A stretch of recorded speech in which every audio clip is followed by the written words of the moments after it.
नमस्कार दोस्तों, 30 minutes GS में आपका एक बार फिर से बहुत बहुत स्वागत है। और ये है आपका एनवायरनमेंट इकोलॉजी का लेक्चर नंबर 4। आज बात करेंगे अनुकूलन यानी कि एडेप्टेशन की। तो ये होता क्या है? तो इसका मतलब सिंपल सा समझिए, किसी विशेष पर्यावरण में ढल जाने की क्षमता। कैसे देखते हैं, पहले लिख लेते हैं। किसी विशेष पर्यावरण में ढल जाने की क्षमता ही क्या कहलाती है? अनुकूलन कहलाती है। जैसे मान लीजिए आप लोग किसी कॉलेज में एडमिशन लेते हैं, किसी स्कूल में एडमिशन लेते हैं, जब नए नए जाते हैं बड़ा दिक्कत है ना, अजीब अजीब सा लगता है। फिर क्या होता है, वहाँ धीरे धीरे आपकी दोस्ती होती, धीरे धीरे वहाँ का खान पान भी पसंद आने लगता है। जैसे मान लीजिए अपन लोग जाते हैं नॉर्थ वाले, साउथ में गए या फिर महाराष्ट्र वगैरह में गए, तो उनका मेंदू बड़ा, मिसल पाव, ये सब दो कौड़ी का लगता है। लेकिन जब धीरे धीरे वहीं रहने लगते हैं, बड़ा पाव दुनियादारी जब ठीक ठाक लगने लगता है, फिर अच्छा लगे, फिर उनके तौर तरीके अपन अपनाने लगते हैं, या वो लोग इधर आए तो भी सेम सिस्टम होता है।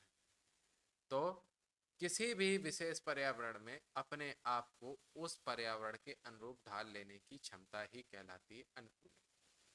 लेकिन सवाल ये उठता है, अनुकूलन की जरूरत क्यों? जैसे मैंने बताया कि अनुकूलन की जीवन जीने के लिए सबसे बड़ी जरूरत है अनुकूलन। कहते नहीं, जैसा माहौल हो वहां ढल जाओ। अब महाराष्ट्र में जाके, है ना, आप भोजपुरिया बजा के, लहरिया लूटेला गा के, और एकदम नाचते नाचते कुर्सी तोड़ दोगे, तो क्या कहेंगे?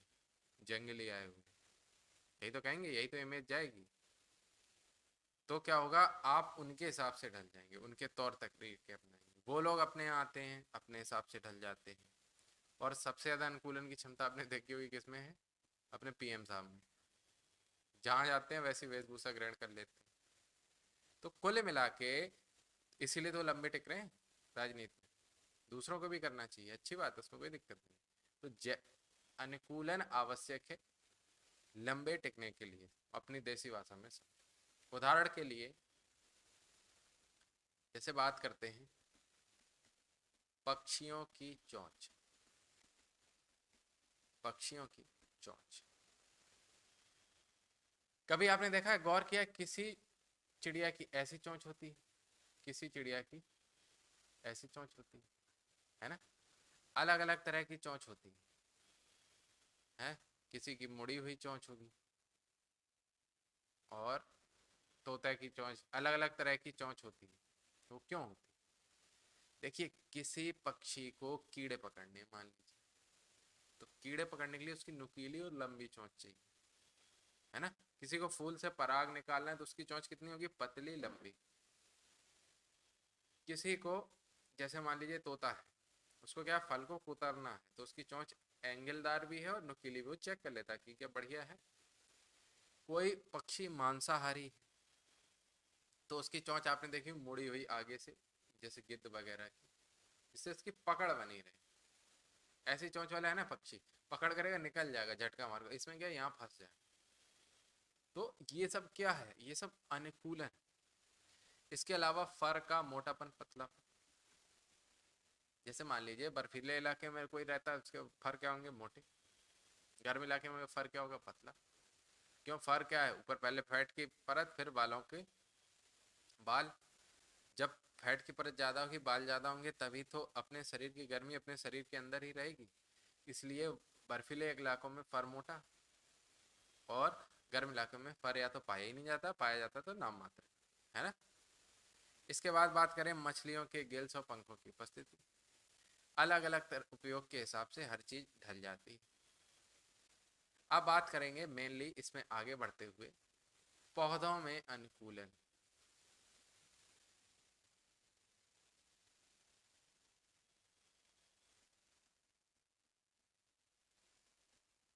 पौधों में अनुकूलन की युक्ति, मतलब पौधे अपने आप को किस तरह से ढाल लेते हैं पर्यावरण के हिसाब से। तो उसमें भी पहला पार्ट है प्रकाश की प्रवृत्ति के साथ अनुकूलन। प्रकाश की प्रवृत्ति के साथ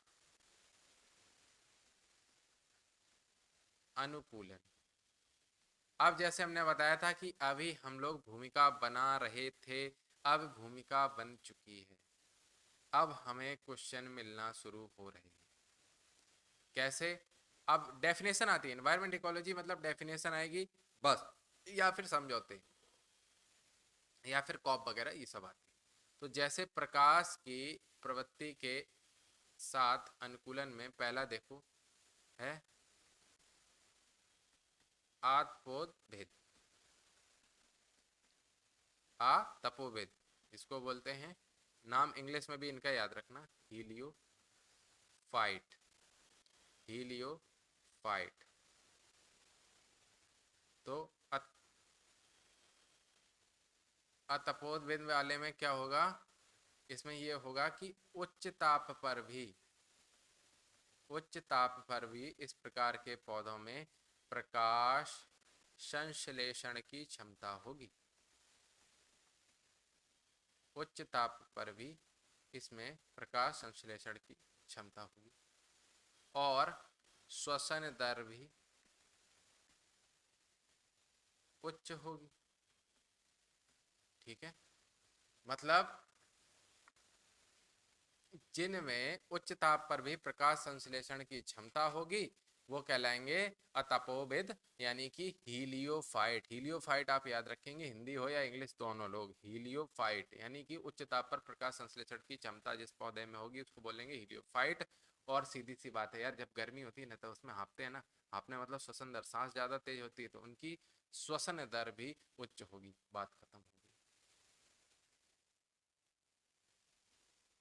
इसके बाद बात करते हैं छाया अनुकूलित, जिसको बोलते हैं स्कियोफाइट्स। हीलियोफाइट्स क्या थे? उच्च ताप श्वसन दर। और छाया वाले, इसमें क्या होगी? प्रकाश संश्लेषण दर, प्रकाश संश्लेषण दर क्या होगी? कम। उदाहरण के तौर पर जैसे फर्न है, ये पौधे कम प्रकाश चाहते हैं और इसमें प्रकाश संश्लेषण की दर भी कम होती है। तो प्रकाश के प्रति अनुकूलता के बाद अब आगे बढ़ते हैं, वो है जल व ताप के प्रति अनुकूलता। जल व ताप के प्रति अनुकूलन, जल व ताप के प्रति अनुकूलन। इसमें क्या होता है?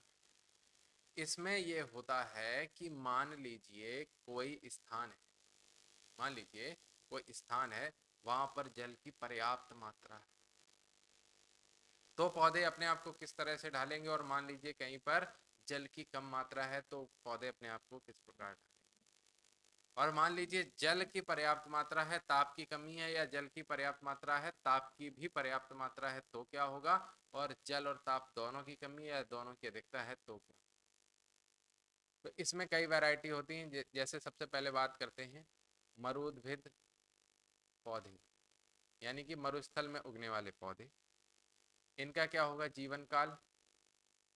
इनका जीवन काल होगा शॉर्ट, यानी कि छोटा जीवन काल होगा, और वर्षा काल में ही अपना जीवन चक्र कंप्लीट कर लेंगे। वर्षा काल में ही ये पौधे अपना जीवन चक्र कंप्लीट कर लेंगे, जीवन चक्र कंप्लीट कर लेते हैं। समझ गए? माने देखो सीधी बात है, मरुस्थल में उगा है बेचारा, उसको जीवन जीना है, पानी तो कब मिलेगा? केवल वर्षा काल में ही मिलेगा। तो उसी में पैदा होगा, उसी में पौधा बड़ा होगा, उसी में जनन करेगा, उसी में उसमें फल लगेंगे, उसी में उसमें बीज लगेंगे, उसके बाद बीज गिर जाएंगे और फिर शुष्क मौसम आ जाएगा, बीज निष्क्रिय अवस्था में पड़े रहेंगे, पड़े रहेंगे, पड़े रहेंगे, और फिर से जब पहली बरसात या दूसरी बरसात होगी फिर से धीरे से बीज निकलेंगे। तो इनका शॉर्ट जीवन काल क्या होता है, ये सब क्वेश्चन आते हैं। तो मरुद पौधों का जीवन काल शॉर्ट होगा, वर्षा काल में अपना जीवन चक्र कंप्लीट कर लेते हैं। और शुष्क काल में, शुष्क काल में किसके रूप में जीवित रहते हैं? शुष्क काल में बीज के रूप में जीवित रहते, शुष्क काल में बीज के रूप में जीवित रहते। ठीक है, इसके बाद आप अकल लगाओ, कुछ भी नहीं है इन्वायरमेंट इकोलॉजी में, कुछ नहीं है, कुछ रटना नहीं है। अब ये बताओ, जब मरुस्थल में उगने वाला पौधा है तो उसकी जड़ें गहरी जाएंगी या इधर से? पानी कहाँ मिलेगा? पानी जमीन की गहराई में मिलेगा। तो लिखो इसमें कि इनकी जड़ें गहरी होती हैं। ठीक है, deep tap roots, deep tap roots, जो गहराई से जल मतलब अंदर तक गहरी जड़ें जाए। उदाहरण इंपॉर्टेंट है, उदाहरण है प्रोसोपिस, प्रोसोपिस। ये भी इंग्लिश भी याद रखना होता है इन्वायरमेंट इकोलॉजी में, नहीं तो आप समस्या में फंस सकते। प्रोसोपिस अथवा खिजड़ी का पेड़ कहते हैं इसको राजस्थान में, कौमा खजूर का पेड़, खजूर के पेड़ की जड़। इसके बाद एकेसिया, बहुत सिंपल नाम है एकेसिया, जिसको बोलते हैं अर्थात बबूल, जिसको बबूल हमारी देसी भाषा में बोलते हैं बमूर या बमूरा। तो एकेसिया अर्थात बबूल। ठीक, अब क्या होगा कि ये तो हो गए पौधे मरुस्थलीय। अब बात करते हैं मरुस्थलीय वनों की। वनों की मतलब जहाँ पे वृक्ष पाए जाएंगे। तो देखो, वैसे ही बेचारे गरीब के पास पानी की कमी। अब मान लो कि वर्षा काल चला गया, अब आ गया शुष्क काल। तो शुष्क काल में क्या होगा? शुष्क काल में क्या होगा? वृक्ष अपनी पत्तियां गिरा देंगे, जिससे उन पे धूप पड़े तो उनका एरिया इतना कम हो जाए, और कांटे में बदल जाएंगे कि एरिया इतना कम हो जाए कि वाष्पोत्सर्जन की दर हो जाए कम। यानी कि वन कैसे होंगे? पर्णपाती, यानी अपने पत्ते गिरा देंगे, बोले जो उखाड़ना है उखाड़ लो। जब पत्ते गिर गए, पत्तों के रंध्रों से ही तो वाष्पोत्सर्जन होता है। पत्तों के नीचे आपने पढ़ा होगा, पत्तों के नीचे एक छिद्र पाए जाते हैं, और ये वो यहाँ से जल की, तो वही बंद, वो खत्म। उसके बाद खुद जो था भी थोड़े बहुत, वो बन गए कांटे। बोले अब क्या करोगे? अब पानी कहाँ से लोगे? तो वो क्या कहलाए? वन पर्णपाती वन कहलाए। ठीक है, और इन वनों में इंपॉर्टेंट है, मरुस्थलीय वनों में किनकी संख्या ज्यादा होगी? झाड़ियों की, क्योंकि अभी तो बताया पत्ते कांटेदार बन गए। और क्या जहाँ पे पानी की कमी होगी बहुत हैवी हैवी पेड़ होंगे? नहीं, झाड़ियों जैसे होंगे ना, तो झाड़ियों की संख्या ज्यादा होगी, झाड़ियों की संख्या ज्यादा होगी, जिससे वाष्पोत्सर्जन कम। और पत्ते कैसे होंगे? ये भी इंपॉर्टेंट है, पत्ते कैसे होंगे? अरे भाई, वाष्पोत्सर्जन करना है कम, तो पत्ता होगा छोटा ना कि बड़ा, तो छोटे पत्ते, छोटे पत्ते पर। अब देख लेते हैं इनके उदाहरण, कुछ भी है? ये तो मजाक है, पर तो टाइम पास करने कर लो तुम भी। नागफनी, कैक्टस, इनमें क्या होता है? तना क्या हो जाता है? मांसल। इसी में लिक्विड होता है, इसमें आप छेद करेंगे तो नाक की तरह एक द्रव्य निकले। और पत्ती कैसी होती है? कांटेदार, जिससे, और मोटा तना होगा, तने मांसल, उसी में सब कुछ है। धूप पड़ी, वाष्पोत्सर्जन हो ही नहीं रहा है, तो बेचारे जिंदा है, नहीं तो शाम तक बेचारे सूख जाएंगे, है ना। अब ये हो गई मरुस्थलीय पौधों की बात। अब बात करते हैं आगे, जलीय पर्यावरण में अनुकूलन। जलीय पर्यावरण में अनुकूलन। तो इनमें जो पहली वैरायटी है वो है हाइड्रोफाइट।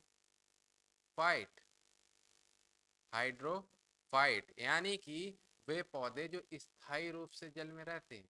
लिख लेना, वे पौधे जो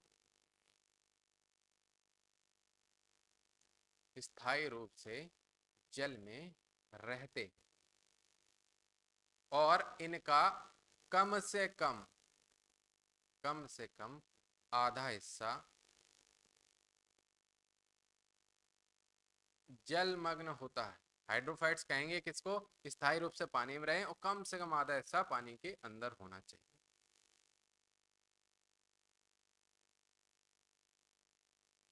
और प्रकाश संश्लेषण द्वारा इन्हीं पौधों प्रकाश संश्लेषण द्वारा तैयार ऑक्सीजन का स्थानांतरण किसके द्वारा होता है? एरेनकाइमा द्वारा। याद रखना, एरेनकाइमा द्वारा। इंग्लिश में लिख देते हैं AERENCHY। एरेनकाइमा के द्वारा इसमें जो प्रकाश संश्लेषण द्वारा ऑक्सीजन बनाएगी उसका स्थानांतरण यानी एक जगह से दूसरे भागों में जाएगा, एरेनकाइमा द्वारा। इंपॉर्टेंट। इसके बाद अब चूंकि कुछ पौधे इनमें ऐसे होते हैं जो तैरते, और तैरने के लिए क्या चाहिए? मतलब अगर आपको ट्यूब दे देते हैं ना स्विमिंग पूल में, तो तभी तो तैरते हैं। ट्यूब में क्या होती है? अंदर हवा। तो लिखो जलकुंभी यानी कि इकॉर्निया फूले हुए पर्णवृत्त की उपस्थिति के कारण जल की सतह पर तैरते रहते।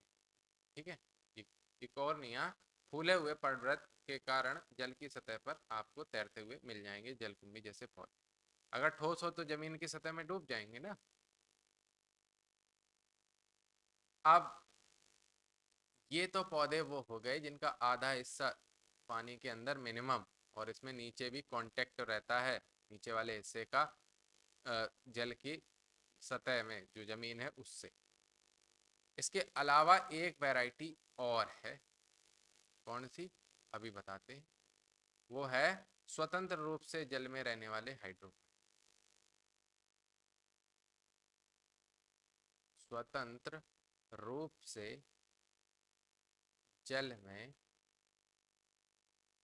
तैरने वाले हाइड्रोफाइट। ठीक है, जैसे उदाहरण याद रखना, इसमें उदाहरण बहुत इंपॉर्टेंट। सेल्विनिया,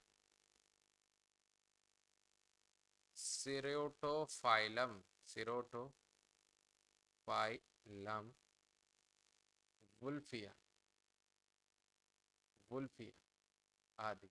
इनमें जड़ें जो है ना, स्वतंत्र रूप से जब तैरेंगे तो इसमें जड़ें पूर्णतः अनुपस्थित होती है।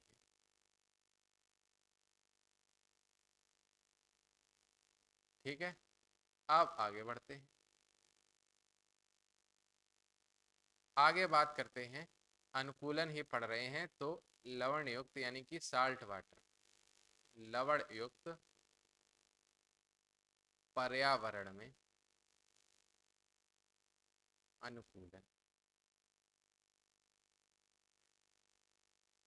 इसमें क्या होगा? जैसे मान लीजिए कोई भी पौधे हैं मीठे पानी, समझ रहे? मीठे पानी का इन द सेंस है वो पानी जिसमें साल्ट की कमी है। कमल है ना, कमल का पौधा, कमल का पौधा समुद्र में डाल दो ये खत्म हो जाए, सूख जाएगा, अंदर का पानी सब निचोड़ जाएगा। ऐसे कोई भी पौधे जो मीठे पानी के वो खारे पानी में डालोगे तो खत्म हो जाएगा, और खारे पानी के यानी कि नदी का पौधा समुद्र में और समुद्र का पौधा नदी में डाल दोगे तो खत्म हो जाएगा। लेकिन जो नॉर्मल पौधे हैं उनको छोड़ दें, कुछ विशेष पौधे हैं जिन्होंने साल्ट के साथ अनुकूलन कर लिया, यानी कि साल्ट वाटर के साथ उन्होंने अनुकूलन कर लिया, अपने आप को इस काबिल बनाया है कि वो उसको झेल सकते। उदाहरण है मैंग्रोव।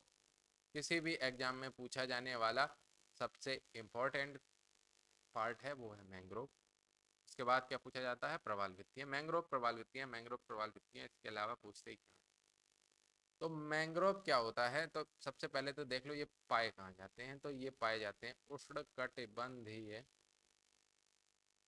डेल्टा तथा उथले भागों में, ठीक है। गहरे भागों में भी नहीं पाए जाएंगे, कहाँ पे, उथले भागों में पाए जाते। और अपनी कोशिकाओं में ग्लिसरॉल संचित करते,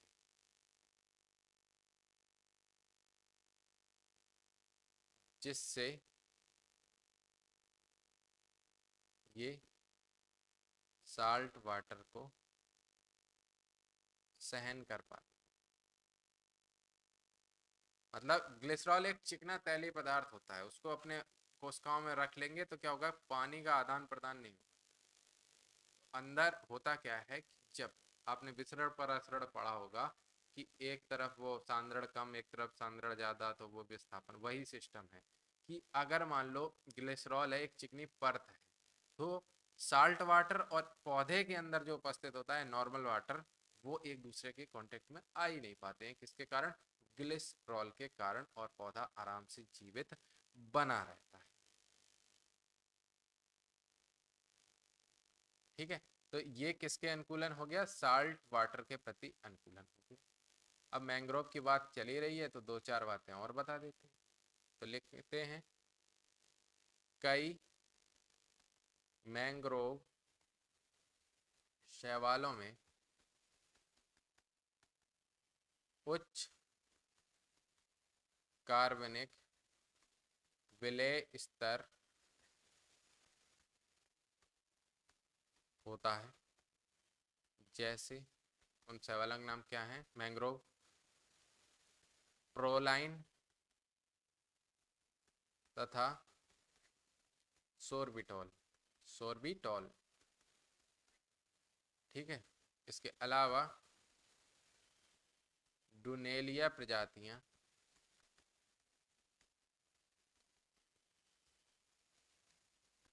यानी कि हरे तथा हेलोफाइट, हेलोफाइट शैवाल उच्च लवणीय झीलों में पाई जाती हैं, उच्च लवणीय झीलों में पाई जाती है, ठीक है। डुनेलिया प्रजातियां, और जैसे कई हैं जिसमें उच्च कार्बनिक विलय होते हैं मैंग्रोव शैवालों में, यानी कार्बनिक पदार्थों का सांद्रण अधिक होता है, जैसे प्रोलाइन और सोर्बिटॉल, ठीक। अब बात करते हैं मैंग्रोव वन में पाई जाने वाली जो प्रमुख प्रजातियां हैं उनके बारे में। तो लिखते हैं मैंग्रोव वन में एबिसीनिया, एबिसीनिया का पठार नाम सुना, वैसे ही एबिसीनिया तथा राइजोफोरा, राइजोफोरा एक ऐसा शैवाल है जो लाल दिखाई देता है, लाल शैवाल, तो दूर से ऐसा लगता है समुद्र में खून बहे, तो राइजोफोरा यानी कि लाल शैवाल प्रबल जातियां हैं, एबिसीनिया और राइजोफोरा।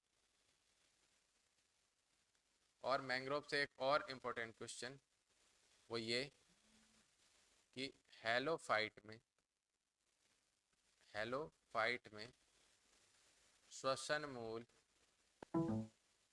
श्वसन मूल या न्यू मेटाफोर, न्यू मेटाफोर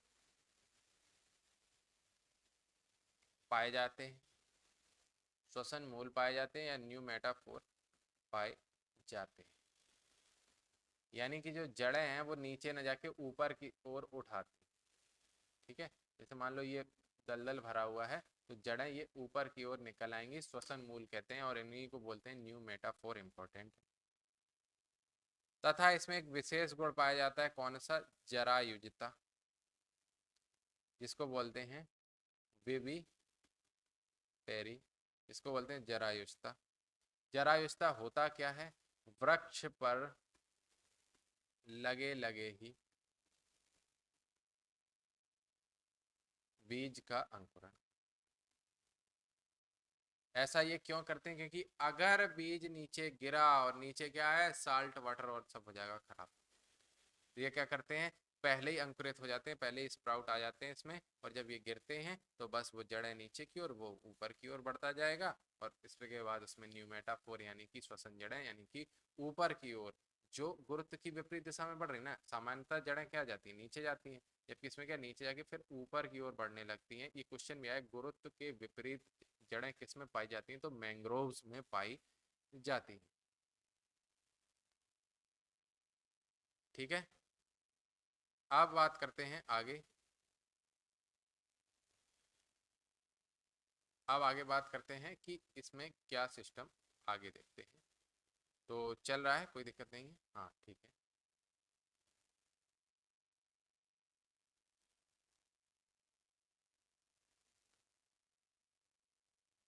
इसके बाद आगे चर्चा करते हैं, निम्न पोषी मृदा के प्रति अनुकूल है। निम्न पोषी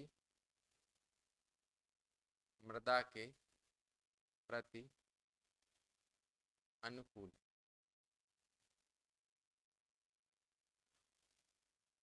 इसमें क्या होता है कि जैसे मान लीजिए कोई मिट्टी है कम उपजाऊ है, तो फिर क्या होगा?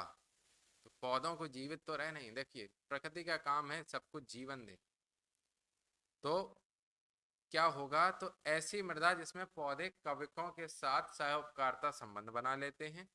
और कवक क्या होते हैं? कवक का काम होता है, देखो कवक जो होते हैं वो तेजी से पोषक तत्वों का क्या करते हैं, पोषक तत्वों का अवशोषण करने में माहिर होते हैं, पोषक तत्वों का अवशोषण करने में माहिर होते हैं। कौन? कवक। अब कवक के साथ बना लिया सहयोगकारिता, यानी कि हम तुम साथ रहेंगे, और ये, और कवक से इन्होंने ले लिया पोषक तत्व। ठीक है, तो कवकों से सहायता ले लिया, तो इससे क्या होगा, निम्न पोषी मृदा, यानी कि जहां पर पोषक तत्वों की कमी होगी वहां पर पौधे कैसे अनुकूलन करते हैं, देख लीजिए। कवकों के साथ कर संबंध बना के। और कवक दो प्रकार के होते हैं, आगे देखिए। आगे एक मिनट। तो लिखते हैं, कवक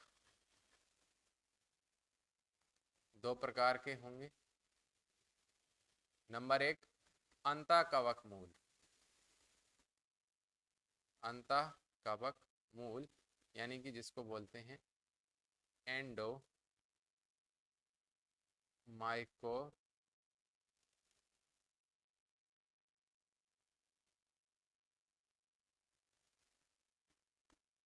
ये क्या है, जड़ों के आंतरिक भाग में पाए जाते पौधे की। अंतःकवक मूल ये जड़ों के आंतरिक भागों में पाए जाते हैं। दूसरा है बाह्य कवक मूल, ये क्या होंगे, एक्टो माइको, ये जड़ों के बाह्य भाग में पाए जाएंगे। नाम से ही सिंपल है, कुछ भी नहीं है। इंडो माने अंदर, एक्टो माने, एक्टो या एक्सो लिखा हो जो भी हो, एक्टो है इधर, तो मतलब वैसे बता रहे हैं, कहीं पे एक्सो लिखा हो तो फिर बाहर, तो जड़ों के बाह्य भाग में पाए जाते हैं।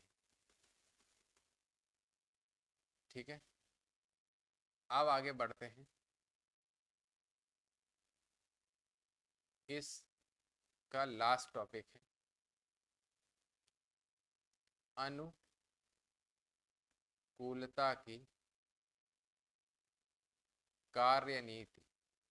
अनुकूलता की कार्य नीति यानी कि स्ट्रेटेजीज ऑफ एडेप्टेशन। कैसे अनुकूलन पर कार्य किया जाता है, वही बता रहे हैं अनुकूलता की कार्य। आपको कोई ऐसे लाइन बाय लाइन याद नहीं रखना, उसमें जो हेडिंग है वो याद रखना है। तो नंबर 1 की बात करते हैं, प्रवास।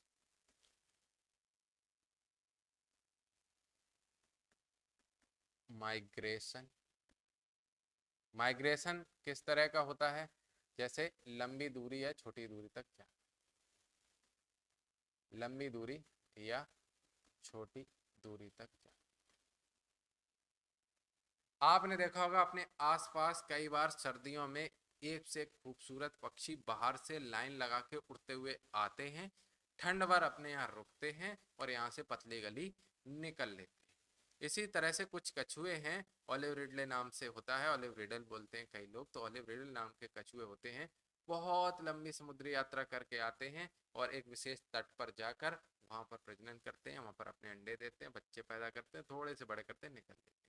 इसी तरह टिड्डी दल है, टिड्डियों का आपने नाम सुना होगा, एक जगह से आए, खाते पीते आगे बढ़े, खाते पीते आगे बढ़े, बढ़ते जाते हैं और इस तरह से ये अपने आप को अनुकूलित करते हैं और ये डिस्टेंस अपने हिसाब से तय करते हैं। कुछ पक्षी बहुत हजारों किलोमीटर की यात्रा करते हैं और कुछ बहुत थोड़ी यात्रा करते हैं।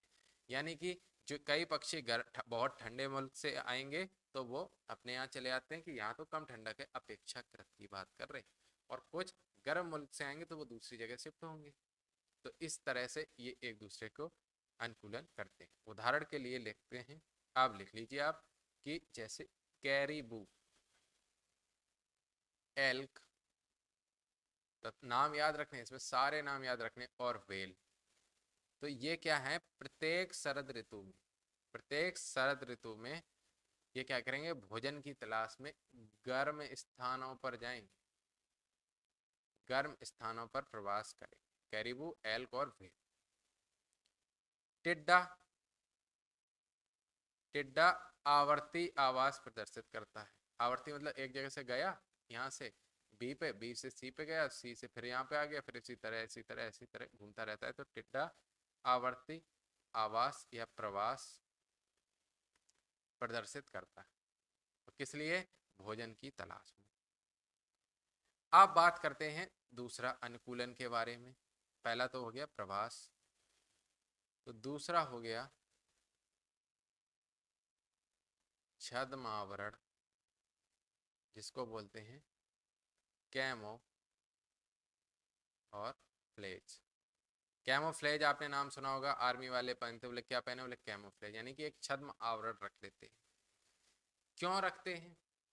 जैसे अपने आर्मी वाले देखे हो ना, वो सब कैमोफ्लेज जंगल में छुप जाते, पता ही नहीं चलता कहाँ गए हाथ, और इधर पे काला सा ऐसा कुछ लगा लेते हैं जिससे ऊपर से ना दिख सके, ड्रोन से, कैमरे से। इसी तरह से कई जीव अपने आप को इस तरह से ढाल लेते हैं, जैसे मान लीजिए कोई टिड्डा ही, ठीक है, टिड्डा हरा है, ज्यादातर हरा पीला क्यों मिलता है, ये आपको इस तरह से ढाल लेंगे कि ये घास में दिखे ही ना, वरना ऊपर से चील आएगा या कोई चिड़िया आएगी, इनको उठा के ले जाएगी कि ब्रो आपका टाइम आ गया है, चलते हैं, थोड़ा सा नाश्ता हो जाए।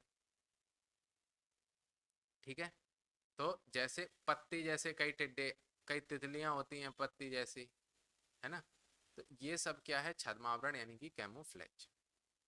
इसके बाद आगे बात करते हैं पॉइंट नंबर 3।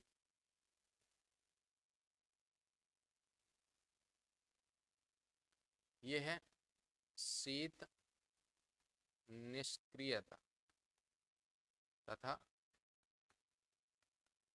ग्रीष्म निष्क्रियता। शीत निष्क्रियता और ग्रीष्म निष्क्रियता। शीत निष्क्रियता को क्या बोलते हैं, हाइबरनेशन। यही आते हैं, इंग्लिश में भी नाम आपको याद रखने हैं, बार बार कह रहे हैं। इसके बाद क्या होता है, एस्टिवेशन, हाइबरनेशन और एस्टिवेशन। तो शीत निष्क्रियता, हाइबरनेशन और एस्टिवेशन यानी ग्रीष्म। इसका मतलब क्या होगा कि शरीर किसी जीवधारी का शीत व यानी कि या तो शीत में या ग्रीष्म में, तो शीत या ग्रीष्म काल में शरीर क्रियात्मक सुषुप्ता अवस्था में चला जाता है, सुषुप्ता अवस्था में चला जाता है, चला जाता है। कैसे समझ में आएगा, अभी समझा दे रहे। मान लीजिए मतलब एक्टिव नहीं रहता है, कहीं पड़ा रहेगा एक आध कोने में और बात खत्म हो जाएगी। कैसे, अभी उदाहरण से समझ लीजिए। जैसे प्रकार, उदाहरण और गतिविधि।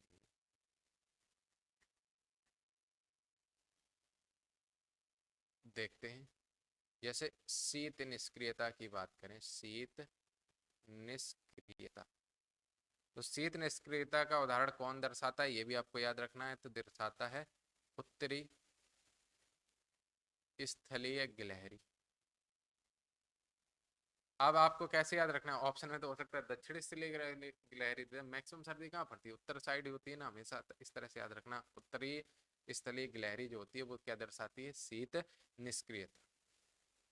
ऐसा क्या होगा, श्वसन दर कम कर लेगा, ताप जब जैसे ही कम होगा श्वसन दर कम हो जाएगी और हृदय गति भी कम हो जाएगी। और ग्रीष्म निष्क्रियता कौन दर्शाता है, ग्रीष्म निष्क्रियता दर्शाता है दक्षिण पश्चिमी मरुस्थलों में, दक्षिणी पश्चिमी मरुस्थलों में स्थानीय गिलहरी।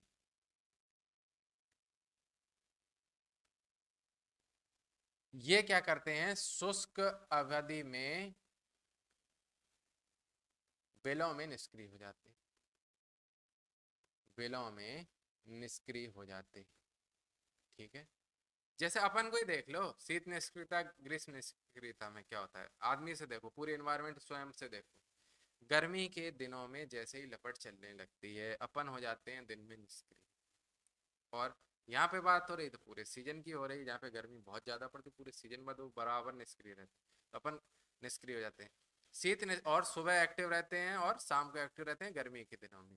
और शीत निष्क्रियता में हम लोग क्या करते हैं कि सुबह शाम क्या चलती है, ठंडी हवाएं, जैसी धूप निकलेगी तब हम लोग होते हैं सक्रिय। उदाहरण समझाने के लिए बता रहे हैं, लेकिन इसमें क्या होता है पूरे सीजन भर की बात हो रही है, पूरा विंटर सीजन स्थानीय गिलहरी अपने श्वसन दर कम कर लेगी, ताप तो उसका बेचारे वैसे सर्दी में कम हो जाए, हृदय गति कम, एक कोने में पड़ी रहेगी इनएक्टिव। ठीक है, हाँ कुछ विशेष पॉलिटिशियन की तरह जो एकदम इनएक्टिव होते हैं, इलेक्शन के टाइम पे वो सक्रियता दिखाते हैं, उनको क्या है, उनको है इलेक्शन निष्क्रिय, तो इलेक्शन सक्रियता है। ठीक है, अब आगे बढ़ते हैं। अब बात करते हैं बहुत अच्छी चीज की, अनुहरण की। अनुहरण यानी कि मिमिक्री। अनुहरण यानी मिमिक्री, तो इसमें क्या होता है कि किसी भी प्रजाति का जो कमजोर सदस्य होगा वो नकल करके मजबूत सदस्यों या वहां के ताकतवर सदस्यों की नकल करके स्वयं को सुरक्षित करता है। कैसे, स्वयं को विषैला, खतरनाक व स्वादहीन दर्शा, स्वादहीन क्यों दर्शा रहे, क्योंकि जो इसको खाने वाला है उसको देखा अरे ये तो वही वाला कीड़ा है, कल खाया था, अरे बहुत बदबूदार, नहीं खाना इसको। ऐसे ही जैसे कि मनुष्यों में, हमने फिर कहा कि मनुष्यों से उदाहरण लीजिए कि जैसे अपने यहाँ ताकतवर व्यक्ति कोई हो, नेता वेता बड़ा पुराना, तो वो जब उतरता है चार बॉडीगार्ड इधर चार उधर, कुर्ता, एक ड्राइवर, एक ये एक वो, तो उससे क्या है थोड़ा उसका रेपुटेशन रहता है, उसको परेशान नहीं करते। फिर क्या होता है ना, जो टुच्चे टुच्चे नेता होते हैं ना, छुटभइये, जो उधार पे जीने वाले, लोन उठाए वाले, वो क्या करते हैं फिर दो चार दोस्तों कहते हैं मैं उतरूंगा, तू ड्राइवर बनना, और तू ड्राइवर बनते ही बाहर निकलेंगे और उसके बाद एकदम चैन वैन पहन के 10-12 अंगूठियां लगा के और एकदम से बोलेंगे भी नहीं किसी से, थोड़ा थोड़ा तिरछा तिरछा देखेंगे कि मैं भी रंगबाज हूँ, और फोन में बिजी दिखेंगे भले ही अंदर कॉल ना चल रही हो। तो वो क्या कर रहे हैं, मिमिक्री यानी कि अनुहरण कर रहे हैं किसकी, बड़े नेता की, जिससे लोगों को लगे ये भी वैसा ही नेता है और उसको परेशान ना करे, उसके खौफ में जी। तो ये क्या है, मिमिक्री। इसी तरह से किसी भी प्रजाति के कमजोर सदस्य नकल करके स्वयं को उस प्रजाति के ताकतवर सदस्यों की तरह दर्शाते, और स्वयं को या फिर क्या दिखाएंगे, विषैला या खतरनाक। जैसे कई लोग होते हैं बहुत अच्छे लोग होते हैं, लेकिन आपको लगता है ये तो हमेशा गुस्से में रहता है, वो गुस्सा नहीं, वो मजबूरी है, वो आपको दिखाते हैं कि मैं विषैला हूँ, मैं खतरनाक हूँ, मुझसे दूर रहिए, लेकिन एक्चुअल में वो बहुत भला आदमी था। लेकिन वो ऐसा क्यों दर्शाता है, उसकी मजबूरी है कि समाज उसको परेशान ना करे। अनुहरण में भी कुछ प्रकार होते हैं। अनुहरण ऐसे समझ लीजिए, नकल कौन करेगा और किसकी करेगा, नकल नकल करेगी हमेशा कमजोर प्रजाति, किसकी करेगी? मजबूत यानी कि प्रभावशील प्रजाति की। ठीक है, और अपने आप को कैसा दिखाएगी? अपने आप को दिखाएगी विषैला, खतरनाक व स्वादहीन। यानी कि जो उसको परभक्षी खाने वाले हैं उनको ये लगे ये तो स्वादहीन है, बेकार है, इसको नहीं खाते। और विषैला दिखाएगी इसके खाने से नुकसान है तो नहीं। इसके बाद अनुहरण यानी कि मिमिक्री में ही बात करते हैं, एक होता है बैटसी अनुहरण। बैटसी अनुहरण, बैटसी अनुहरण में क्या होता है? वायसराय, वायसराय इंग्लिश में भी लिख लेना, सेम ही तो लिखा जाता है। बटरफ्लाई जो होती है ना, वायसराय जो बटरफ्लाई होती है वो क्या होती है? विषहीन, वो जहरीली नहीं होती है। और इसके द्वारा क्या होता है? स्वयं को मोनार्क बटरफ्लाई, मोनार्क बटरफ्लाई का, वायसराय बटरफ्लाई जो है इसके द्वारा मोनार्क बटरफ्लाई का क्या कर दिया गया? अनुहरण यानी कि मिमिक्री कर दी गई, और जो कि क्या होती है? विषयुक्त। तो वायसराय जो बटरफ्लाई थी वो विषहीन थी, लेकिन उसने इसकी नकल करी और स्वयं को दिखा दिया कि मैं भी विषयुक्त हूँ, तो इसको खाने वाले दूर रहेंगे कि भाई ये तो बहुत खतरनाक पीस है। इसके बाद बात करते हैं नंबर 2 की, इसी में वैसी नंबर 2 की बातें नहीं, म्यूलरी अनुहरण। म्यूलरी अनुहरण, इसमें क्या होगा? इसमें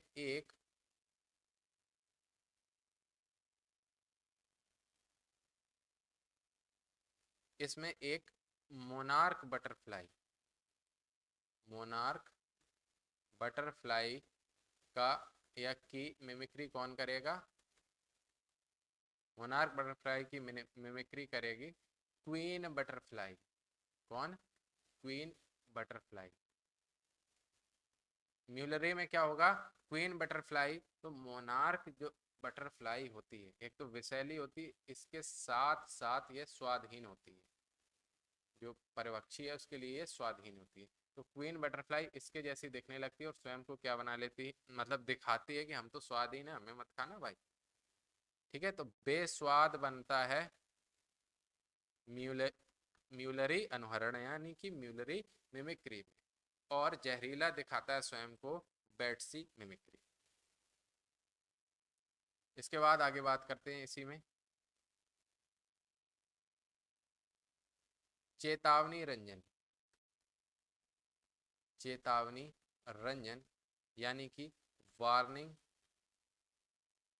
वार्निंग कलरेशन, मतलब स्वयं को रंग बदल के। तो इसमें क्या होता है? इसमें क्या होता है? अपने आप को चटक खतरनाक रंगों से दिखते हैं, मतलब अपने ऊपर ऐसा अपने आप को ढालते हैं कि खतरनाक रंग दिखते हैं, जहरीले जैसे दिखते हैं, तो उन पर कोई अटैक नहीं करता। उदाहरण के लिए दक्षिण अमेरिकी विषैले डार्ट फ्रॉग, याद रखना नाम, डार्ट फ्रॉग। डार्ट फ्रॉग अपने रंग से